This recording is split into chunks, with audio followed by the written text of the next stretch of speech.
10 رمضان المبارک 8 ہجری کو رسول اللہ صلی اللہ علیہ وآلہ وسلم کی قیادت میں 10,000 مسلمانوں کا ایک لشکر مدینہ منورہ سے مکہ المکرمہ کے لیے روانہ ہوا۔ قریشی مکہ اور مسلمانوں کے درمیان ایک معاہدہ ہوا تھا جسے صلح حدیبیہ کے نام سے جانا جاتا ہے۔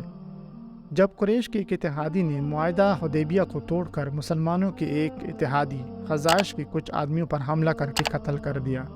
خزائش نے حضرت محمد صلی اللہ علیہ وآلہ وسلم سے مدد طلب کی۔ اس کے بعد 10 رمضان المبارک 8 ہجری کو رسول اللہ صلی اللہ علیہ وسلم 10,000 مسلمانوں کا لشکر مدینہ منورہ سے مکہ المکرمہ کے لیے روانہ ہوئے۔ روایت ہے کہ رسول اللہ صلی اللہ علیہ وآلہ وسلم اور ان کے ساتھی 20 رمضان مبارک یا 19 رمضان المبارک کو مکہ المکرمہ میں داخل ہوئی۔ یہ روایت ابن اسحاق کے مطابق ہے۔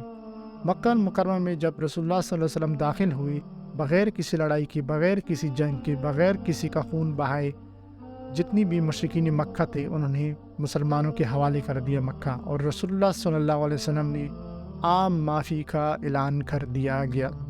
ویڈیو کو لائک اور شیئر ضرور کیجیے گا۔ السلام علیکم ورحمۃ اللہ وبرکاتہ۔